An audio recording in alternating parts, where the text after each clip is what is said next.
Good morning, everyone. I'm Terry Jolliffe from New South Wales State Archives, and today I'd like to discuss in this talk some of the general aspects of archiving for social media content, and to share with you an example where government social media content has been archived. Why would we want to preserve and manage social media content as an archive?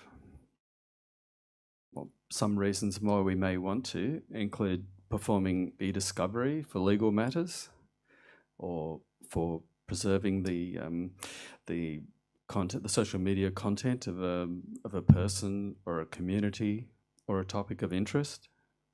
We may want to preserve for compliance reasons. For example, the world reacts every day to tweets from President Trump. Could you imagine not preserving those tweets for future study? Starting with President Obama, at POTUS presidential tweets are being preserved and made available for public access with a similar look and feel to the original.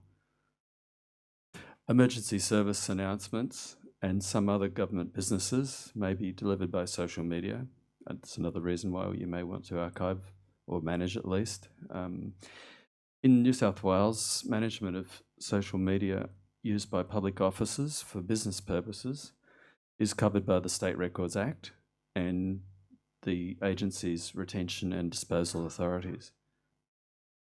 Official social media accounts for New South Wales ministers are required to be retained as a state archive. One more reason might be to provide information for those wishing to do research. For example, if you wanted to study the changing nature of interaction and engagement with the public by politicians, that might be one example. Some reasons why we may not want to archive social media might be that social media is often not the primary record.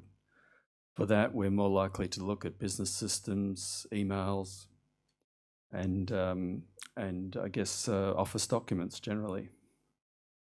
Social media doesn't resemble traditional archival records, particularly with the interaction, the social interaction with, say, the public. So far, there have been limited access requests to government for social media archived content, so that might be another reason that's not kind of pushing us in that direction very quickly. But consider that it's better to be prepared to respond to requests or other e-discovery needs whenever they arise. To preserve social media content in an ethical way, we must deal with three challenges.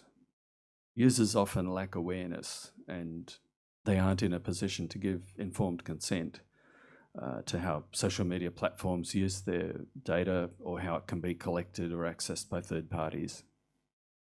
As you will remember, Cambridge Media comes to mind as just one of the companies involved in this, but there are many others as well. There is the potential for manipulation of social media content. It is often difficult to apply traditional archival practices to social media content, given the sheer volume of data and the complicated logistics of interacting with donors and the content creators, many in some cases, because of the simple nature of social media content. I'd like to suggest some ways to deal with these challenges. You could seek to engage and work with the people and the communities that you wish to document on the web, which can guide your efforts to preserve and to provide access. It's best to ask for written permission as a minimum, and getting the consent of content creators and donors may help you develop your selection criteria and create a richer collection, including non-social media content, which might include photographs, letters, recorded interviews, personal notes, that kind of thing. You should respect the social media's platform's terms of service, as well as the ethical issues around content creators and donors. Get a legal opinion if there is any doubt. and follow the guidelines that your organisation may already have relating to donated materials.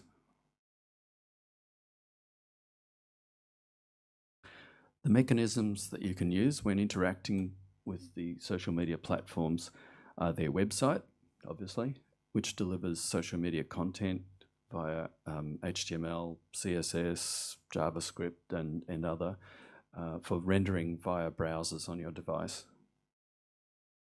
You can interact using an API, which is short for Application Programming Interfaces. The social media websites often provide an API which delivers a standardized way for third parties to interact with their website and to obtain social media content in structured form, structured text. That can be used for consumption by software such as apps on your phone. So it makes it much easier for developers. They don't have to write the code from scratch. They can just use the APIs as a standard. You can use 3 specific methods to collect the content. You can download content from the website if a data export option is provided. For example, Twitter and Facebook both offer that capability. You can extract specific images, videos, and text and data from the website using web scraping software. And finally, you can harvest data by querying the API provided by the website, such as the Facebook Graph API. Collecting content from social media websites and from the APIs should be thought of as complementary. However, if your primary interest is in capturing the content's look and feel, then web scraping will be more useful. If your primary interest is in collecting social media content as data, for example, you may want to apply computational techniques, perhaps capturing tweets by hashtag or term, then harvesting social media via an API will be more useful. I'd like to share a little about a project we worked on recently at New South Wales State Archives. Mike Baird, former Premier of New South Wales, employed social media extensively. His Twitter, Facebook, and YouTube accounts were apparently used for PR purposes and featured numerous media releases and public announcements. When Mr. Baird unexpectedly announced his resignation on Twitter, January last year, his Twitter account disappeared within days. We immediately received an inquiry from the press about whether we'd collected the social media content as a state archive.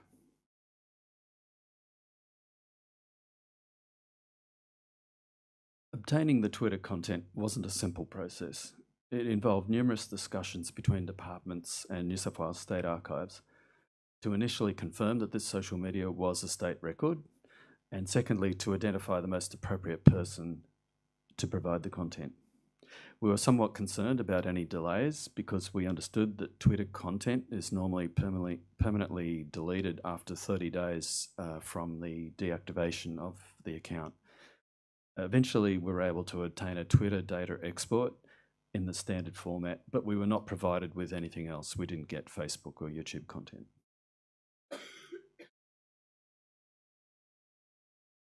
The harvesting methods that we used to obtain the Mike Baird's content were the Twitter native data export from the user interface, which we were provided with.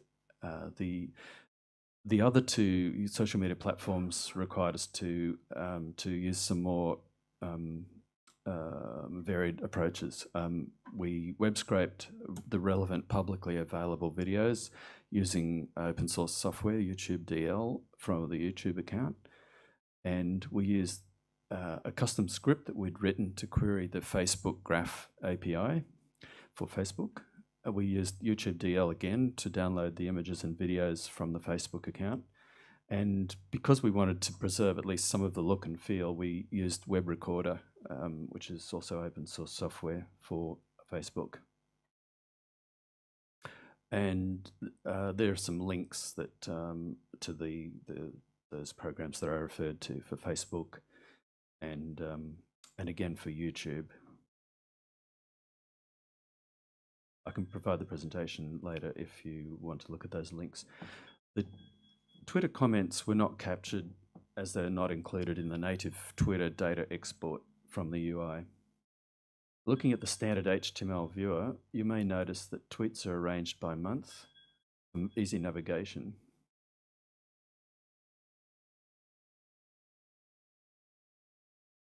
The Facebook web capture preserves the look and feel, but not all the content can be captured with this method.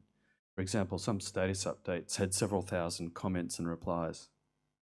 So it was just not possible with that technology to be able to do quite that much. There's the Facebook API data harvest showing some data and comments to the Premier and responses that was sourced via the API, as I said. Some appraisal considerations were that we had to consider we couldn't collect content created outside the ministerial period as they weren't considered archival record. We had to consider that there might be some non-official content within that, which we had to search for. Direct messages, we decided not to harvest those due to privacy considerations. And these were the file formats that we collected. If anyone wants to look at these later on, I can make this presentation available. That's basically it. So thank you very much. Any questions? See you in the break.